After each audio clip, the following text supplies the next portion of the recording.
सभी का स्वागत, वंदन और अभिनंदन मेरे चैनल देव दीक्षित सॉन्ग्स पर। आज इकोनॉमिक्स का एक टॉपिक जिससे बहुत ज़्यादा क्वेश्चन आते हैं, जिसको कहते हैं भारत में विदेशी निवेश।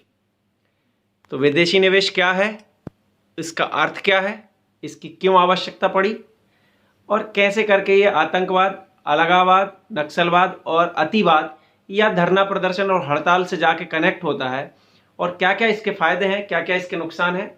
प्रारंभिक परीक्षा, मुख्य परीक्षा दोनों के लिए उतना ही आवश्यक वीडियो। तो स्वागत है फिर से आपका मेरे चैनल पर। उम्मीद कर रहा हूं कि आपने अभी तक चैनल सब्सक्राइब कर लिया होगा। मेरा नाम देवेंद्र दीक्षित है और मैं 2016 बैच पीएससी से अभी वर्तमान में सीयू जनपद हूं। स्टार्ट करते हैं भारत में विदेशी निवेश। निवेश का मतलब मैं आपको पुराने वाले वीडियो में समझा चुका हूं। निवेश का मतलब ऐसी पूंजी को किसी उत्पादन कार्य में लगाना जिसके बदले में हमको कुछ मिले। कोई फैक्ट्री बनाना, कोई भी काम ऐसा करना जिसके बदले में हमको कुछ मिले। उस पूंजी को हम उसमें लगने वाली पूंजी को हम बोलते हैं पूंजी, और जो करते हैं उसको हम बोलते हैं निवेश। तो भारत में विदेशी निवेश मतलब विदेश वाले यदि भारत में कोई उत्पादन कार्य में पूंजी लगाते तो उसको हम क्या बोलेंगे, भारत में विदेशी निवेश। सिंपल सा अर्थ है इसका। बहुत सारे प्रकार है, हम सभी देखेंगे। अच्छा, इसकी आवश्यकता क्यों पड़ी, भारत में विदेशी निवेश की आवश्यकता क्यों पड़ी? इसके लिए हम थोड़ी देर के लिए भारत को भूल जाएं, पूरी दुनिया को ले लें, या दुनिया को छोड़ के हम एक मोहल्ले को ले लें। किसी दुनिया में के किसी देश में कोई एक ऐसी टेक्नोलॉजी है जो बहुत अच्छे से कर लेता है। हमारे देश वाले जैसे स्पेस में बहुत अच्छे हैं, पीएसएलवी, जीएसएलवी या स्पेस का प्रोग्राम बहुत अच्छा है। भारत बहुत पावरफुल है। सॉफ्टवेयर में भारत दुनिया में पावरफुल है। प्लास्टिक में चाइना पूरी दुनिया में पावरफुल है। एविएशन में अमेरिका पावरफुल है। तो क्यों ना ऐसा किया जाए कि जिस देश के पास जो टेक्नोलॉजी या जो चीज अच्छी है वो दूसरे देशों को दे दे, और दूसरे देशों से वो चीज ले ले जो उसके पास अच्छी नहीं है, यानी अट्टा सट्टा कर ले। जैसे मोहल्ले में अगर किसी एक के पास चीनी नहीं बची तो वो दूसरे से जाके कटोरी चीनी मांग रहा है, वो जब उसके पास आएगी तो वापस कर देगा। ये वाला फॉर्मूला इन लोगों ने लगाया। तो जब भारत में आजादी के बाद विदेशों के लिए निवेश करने के लिए गेट नहीं खोले गए थे या बंद अर्थव्यवस्था जैसा बिहेव किया था, तो उसकी सबसे बड़ी वजह ये थी कि भारत को ऐसा लग रहा था कहीं ऐसा ना हो कि विदेशी लोग आके हमारी पुरानी टेक्नोलॉजी में नई टेक्नोलॉजी ला के भारी पड़ जाएं और हमारे उद्योग सारे निपटा दें, और वैसा का वैसा ही हो जैसा कि ईस्ट इंडिया कंपनी ने किया था। आई थी व्यापार करने और भारत पर राज करने लगी थी। कहीं ऐसा ना हो आजादी के बाद फिर कोई दूसरे लोग आके यहाँ पे क्या करने लगे, राज करने लगे। तो इस बात से भारत डर गया था। तो भारत ने इसकी अनुमति कब दी? 1991 के सुधार, जो हम पिछले वाली वीडियो में देखे थे। तो भारत में 1991 के सुधार क्या हुए? एलपीजी, और एलपीजी के बाद भारत के द्वार दूसरे देशों के लिए प्रत्यक्ष निवेश के लिए खुल गए। आवश्यकता इसलिए पड़ी कि भारत में काफी कुछ क्या हो गया था, नहीं बन रहा था, पुरानी टेक्नोलॉजी थी और हमने काफी कुछ देख लिया था। बैलेंस ऑफ पेमेंट में हमको दिक्कत हो रही थी। तो अब हम देखते हैं कि भारत में विदेशी निवेश क्या होता है। तो भारत में विदेशी निवेश होने का, भारत में विदेशी निवेश के दो प्रकार है, एक फॉरेन डायरेक्ट इन्वेस्टमेंट और एक फॉरेन पोर्टफोलियो इन्वेस्टमेंट। यानी फॉरेन डायरेक्ट इन्वेस्टमेंट मतलब और फॉरेन पोर्टफोलियो इन्वेस्टमेंट मतलब, फॉरेन डायरेक्ट इन्वेस्टमेंट से मतलब ये होता है कि कोई देश या उस देश की कोई कंपनी, आप ध्यान रखें इसमें देश और देश की कंपनी दोनों ही हो सकते, कोई देश या उस देश की कोई कंपनी भारत में आके स्थायी निवेश करे। स्थायी निवेश से मतलब उत्पादन कार्य में पूंजी लगाए स्थायी रूप से काफी लंबे समय के लिए, तो उसको हम क्या बोलते हैं, डायरेक्ट इन्वेस्टमेंट। डायरेक्ट से एक और मतलब ये भी होता है कि वो खुद स्वयं आके क्या कर दे, यहाँ पे निवेश कर दे। यानी कोई बड़ी कंपनी है जैसे वॉलमार्ट है, जैसे हिंदुस्तान लीवर्स है, ब्रिटेन की कंपनी है, पर यहाँ के उसने क्या किया, हिंदुस्तान यूनिलीवर करके एक फैक्ट्री बनाई है, बहुत बड़ी यूनिट है, आप सभी जानते हैं, काफी कुछ प्रोडक्ट होता है। और वो डायरेक्ट यहाँ पे उन्होंने क्या किया, इन्वेस्ट किया, कर्मचारी हमारे भी उनके सबके रखे, तो इसको डायरेक्ट इन्वेस्टमेंट बोलते हैं। दो और एफपीआई मतलब इनडायरेक्ट इन्वेस्टमेंट तो नहीं बोलेंगे, एफपीआई मतलब पोर्टफोलियो कम समय के लिए किया गया इन्वेस्टमेंट है ये, और वो वहां बैठे बैठे भी क्या कर सकते हैं, यहाँ पर इन्वेस्टमेंट कर सकते हैं। इसके दो प्रकार होते हैं, कोई सिंगल आदमी कर सकता है या एफआईआई। एफआईआई से मतलब होता है फॉरेन इंस्टीट्यूशनल इन्वेस्टमेंट, विदेशी संस्थागत निवेश। संस्थागत निवेश से तात्पर्य कोई एक संस्था ऐसी बन गई है जो शेयर मार्केट में या कहीं निवेश करने का काम करती है, और कुछ लोग मिलके उसको पैसा दे देते हैं इंडिया में निवेश करने के लिए, और वो संस्था भारत में आके निवेश कर लेती है इस आधार पर कि भारत में सेबी ने और भारत सरकार ने उसको परमिशन दे दी है, और भारत में कौन कौन लोग निवेश कर रहे हैं इसका नाम बताने की आवश्यकता नहीं पड़ती। तो बारी बारी से अब दोनों देख ले। एफडीआई और एफपीआई में अंतर क्या है वो देख समझ लेते हैं। एफडीआई क्या है, स्थायी है। स्थायी मतलब काफी लंबे समय के लिए आता है। डेवलपमेंट में एक्टिव रोल निभाता है, मतलब यहाँ पे आके अगर कोई सीधा आके फैक्ट्री लगाएगा तो डायरेक्ट उसका क्या होगा, भारत के औद्योगिक विकास में क्या होगा, सीधा सीधा रोल होगा। जबकि एफपीआई क्या होगा, कम समय के लिए आएगा और इनडायरेक्ट उसका क्या होगा, रोल होगा। ये लॉन्ग टर्म होगा, लंबे समय के लिए आएगा, शॉर्ट टर्म भी हो सकता है, लॉन्ग टर्म भी हो सकता है कोई किसी कंपनी के शेयर लंबे समय तक के लिए खरीद ले और ना बेचे, या ये भी हो सकता है कि थोड़े दिन बाद बेच दे। तीसरा देखते हैं, एंटर और एग्जिट थोड़ा मुश्किल होता है। इसका सिंपल सा मतलब ये होता है कि कोई आदमी अगर भारत में फैक्ट्री लगाना चाहता है, स्थायी रूप से कई साल तक व्यापार करना चाहता है, तो उसके लिए भारत में क्या करना पड़ेगा, कई परमिशन लेनी पड़ेगी और भारत में निवेश करने के लिए थोड़ा टाइम लगेगा। और जब वो निवेश कर लेगा तो बाहर निकलने में भी टाइम लगेगा। ऐसा कर नहीं सकता कि फैक्ट्री डाली, सारा स्ट्रक्चर बनाया, 10-20 हजार करोड़ खर्च करे और 2 महीने बाद बोलता है मैं जा रहा हूं, तो जाने में भी फिर उसको क्या होगा, टाइम लगेगा। पर ये जो एफपीआई है इसमें ज्यादा टाइम नहीं लगता। आए ऑनलाइन शेयर खरीद ली, बीएसई से, बॉम्बे स्टॉक एक्सचेंज से ऑनलाइन शेयर खरीद ली और जब चाह तब बेच दिए। यानी यहाँ एंटर एग्जिट इजी है, यहाँ एंटर एग्जिट थोड़ी सी क्या है, कठिन। यहाँ कठिन है, यहाँ इजी है पोर्टफोलियो। फिर भौतिक निवेश। भौतिक निवेश से मतलब जो फॉरेन डायरेक्ट इन्वेस्टमेंट है वो फिजिकल निवेश होता है। फिजिकल मतलब कोई स्ट्रक्चर बनाएंगे, फैक्ट्री बनाएंगे, कुछ दिखने वाला, जो चीज दिखती वो। और यहाँ पे क्या है, फिजिकल नहीं होता, ये शेयर खरीदते जो कि ऑनलाइन डीमेट अकाउंट में होता है, जो मैं आपको पहले भी पढ़ा चुका हूँ। शेयर खरीदेंगे या कोई प्रतिभूति खरीदेंगे या रियल एस्टेट में क्या करेंगे, इन्वेस्टमेंट करेंगे, म्यूचुअल फंड में इन्वेस्टमेंट करेंगे, जो दिखता नहीं है, अस्थायी होता है। इस पर क्या होगा, एफडीआई पे भारत सरकार का ज्यादा कंट्रोल होगा। ज्यादा कंट्रोल मतलब अगर कोई फैक्ट्री डलेगी तो उस पर टैक्स भी लगाएगी सरकार, उस पर अपने यहाँ के नियम भी लागू होंगे, क्या करेगी क्या नहीं करेगी ये सरकार तय कर सकती है। पर इनडायरेक्ट इन्वेस्टमेंट पर सरकार का ज्यादा कंट्रोल नहीं होता है, और सरकार ज्यादा कंट्रोल करने का प्रयास करती है तो लोग क्या करते हैं, शेयर बेच के भाग जाते हैं। और पूंजी अधिक, इसमें क्या होता है, जब फॉरेन डायरेक्ट इन्वेस्टमेंट है तो पूंजी अधिक लेके आता है। पूंजी अधिक लेके आता है मतलब विदेशी मुद्रा ज्यादा लेके आता है, क्योंकि थोड़ी सी मुद्रा में बड़ा व्यापार खोलना थोड़ा सा मुश्किल होता है। इसलिए बड़ी मुद्रा ही लेके कोई बड़ी कंपनी ही भारत में आएगी जो फैक्ट्री डालना चाहती है। रिबॉक हुई, एडिडास हुई, वालमार्ट हुई, या तमाम तरह की फैक्ट्री और भी हम देखेंगे ना। और यहाँ एफपीआई में ये होता है कि जनरली फॉरेन इंस्टीट्यूशनल इन्वेस्टमेंट वाले जो होते हैं वो तो थोड़ी ज्यादा पूंजी शेयर मार्केट में लगाते हैं, पर कोई सिंगल आदमी लगाता तो कम पैसे भी लगा सकता। मतलब यहाँ पूंजी कम और ज्यादा दोनों हो सकती है, पर यहाँ पूंजी क्या है, अधिक ही होगी, ये कंफर्म है। प्लीज वीडियो सब्सक्राइब नहीं किया हो तो कर लें। ये तो हो गए इसके प्रकार, मतलब ये तो हो गए डायरेक्ट में और इनडायरेक्ट में, पोर्टफोलियो और डायरेक्ट में अंतर। अब हम देखते हैं कि जो एफपीआई है उसमें कई क्वेश्चन आ जाते हैं, वो किस किस सेक्टर से आते हैं। पी नोट्स करके पूछा जाता है, पार्टिसिपेटरी नोट। जिसके पास कॉपी पेन है प्लीज नोट कर ले। पी नोट्स मतलब पहली बात तो इसका संबंध किस चीज से, सेबी से संबंधित है, स्टॉक एक्सचेंज से संबंधित है। दूसरा फुल फॉर्म क्या है, पार्टिसिपेटरी नोट्स। इसका क्या मतलब हुआ, जो फॉरेन इंस्टीट्यूशनल इन्वेस्टमेंट है, जो कोई संस्थागत निवेश है, जो विदेश में बैठ के कोई संस्था भारत में निवेश करना चाहती है, वो क्या करती है, जितने लोग भारत में सीधे इन्वेस्ट नहीं करना चाहते, उस संस्था के थ्रू इन्वेस्टमेंट करना चाहते हैं, उनको क्या बोलती है कि आप क्या करो, मेरे को पैसा दे दो। जब कुछ लोग उसको पैसा दे देते हैं तो उसके बदले में वो क्या करती है, सभी लोगों को एक पत्र जारी कर देती है कि आपने इतने पैसे लगाए हैं और समय आने जब आप वापस मांगेंगे तो हम आपको एक पत्र वापस लेके क्या कर देंगे, आपका पैसा वापस कर देंगे, उस टाइम बाजार की जो भी कंडीशन होगी उस आधार पर।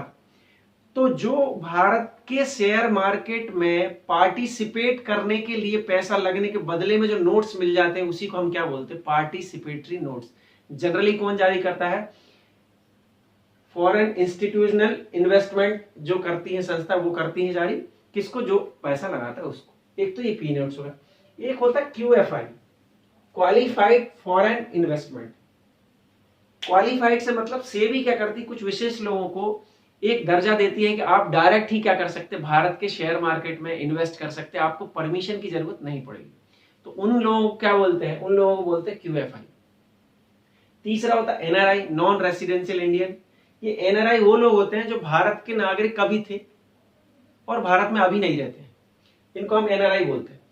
हम प्रवासी भारतीय दिवस भी मनाते हैं, आपको याद होगा 9 जनवरी को महात्मा गांधी दक्षिण अफ्रीका से लौट के आए थे, उसके संदर्भ में। तो एनआरआई प्रवासी भारतीय दिवस मनाने के लिए, चलो आपके लिए होमवर्क, इस बार प्रवासी भारतीय दिवस कहां मनाया गया था वो आपका क्वेश्चन। तो ये प्रवासी भारतीय दिवस मनाने के पीछे उद्देश्य ये रहता है कि विदेश के लोग जो भारतीय हैं, जो विदेश में रहते हैं, वो भारत में क्या करें, इन्वेस्ट करें, निवेश करें और भारत की अर्थव्यवस्था को बढ़ाने में मदद करें, क्योंकि वो भी कभी भारतीय थे या अभी भारतीय विदेश में रह रहे हैं। तो एक एनआरआई भी होते हैं जो इन्वेस्टमेंट दोनों ही तरह से कर सकते हैं, डायरेक्ट भी और इनडायरेक्ट भी।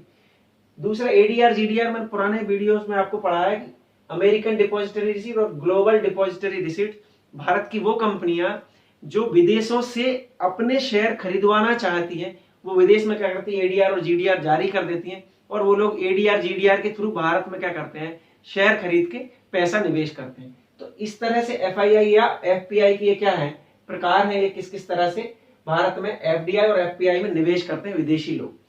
तो क्या भारत में ये निवेश फायदा पहुंचाता है या नुकसान पहुंचाता है, वो देखते हैं। ये मेंस का भी टॉपिक है, इस पे आ जाता है।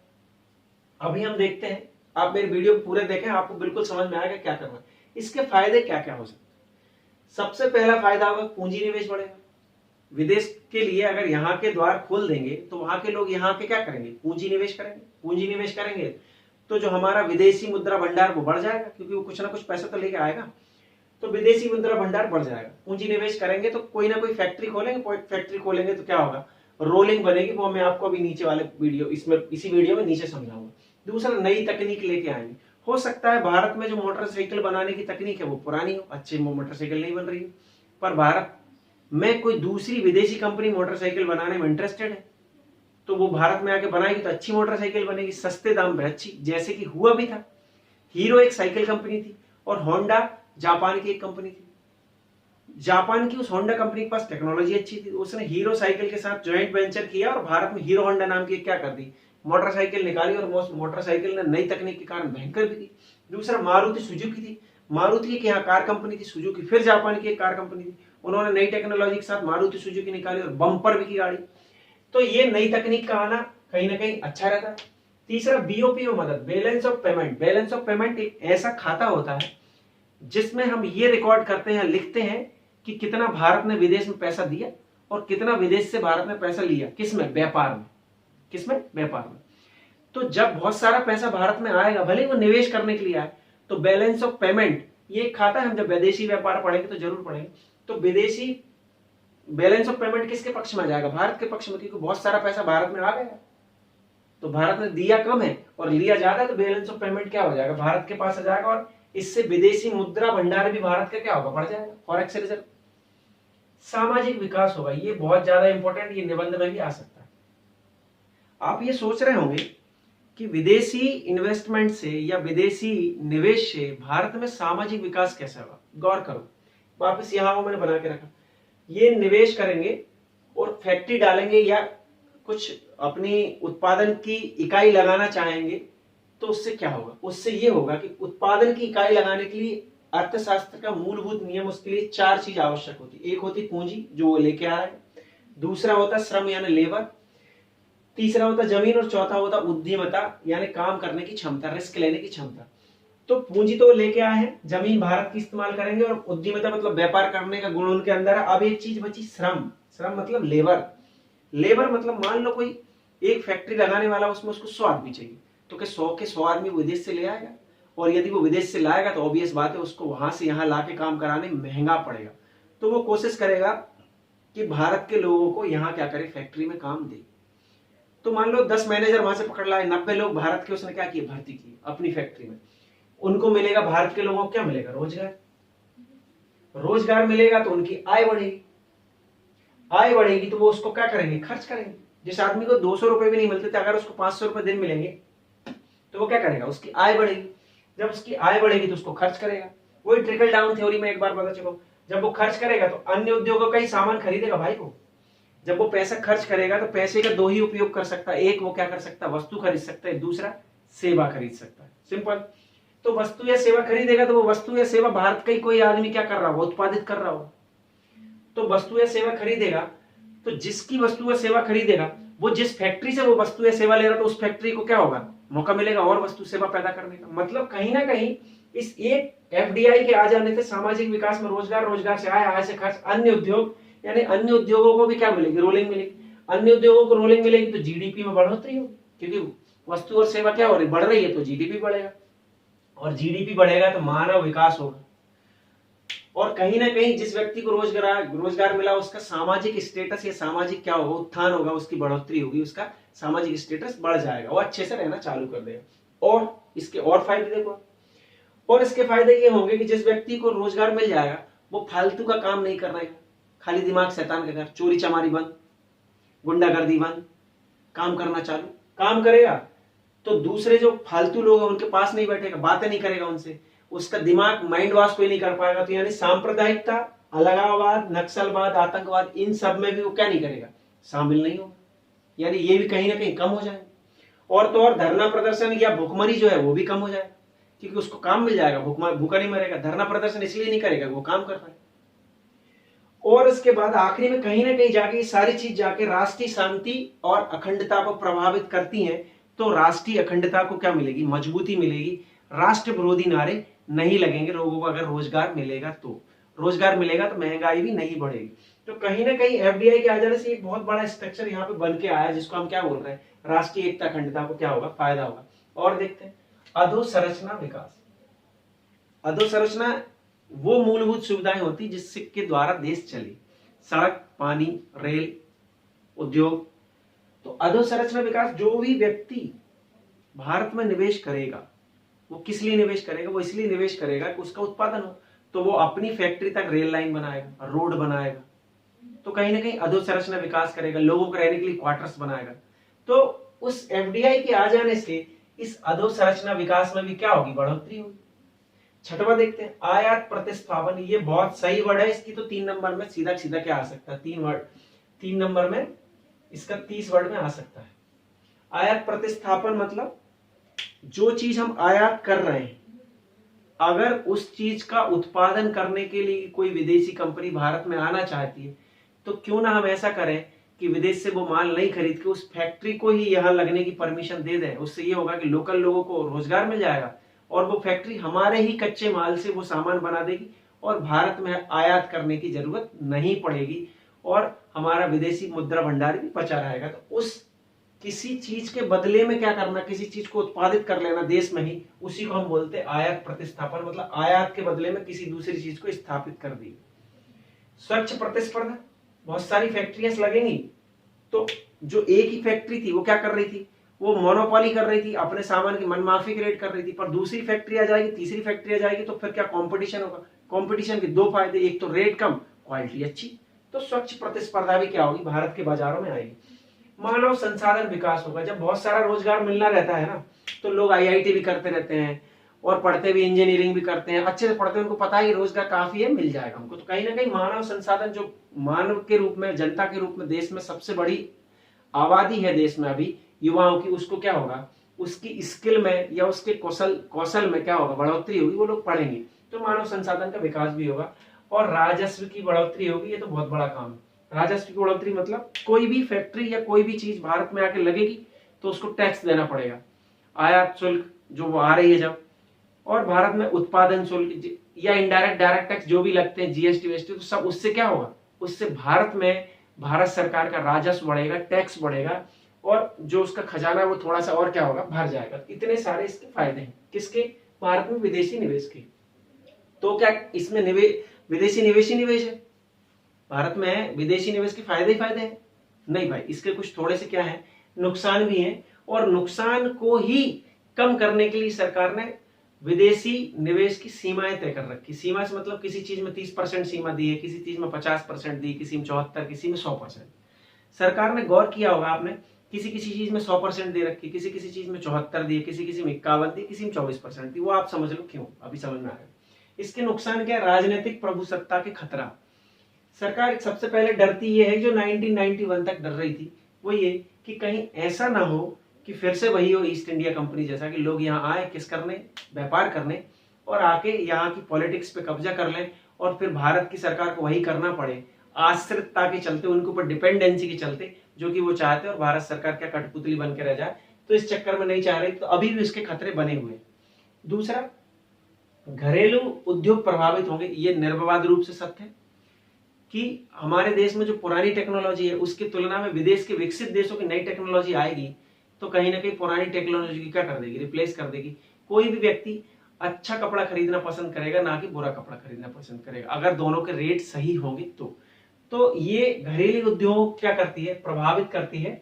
और कहीं ना कहीं उनका जो बिकने वाला सामान उसको भी क्या करती है, प्रभावित करती है। अच्छी टेक्नोलॉजी आएगी तो बुरी टेक्नोलॉजी मार्केट से क्या हो जाएगी, बाहर हो जाएगी। तो ये खतरा बना रहता है भारत में।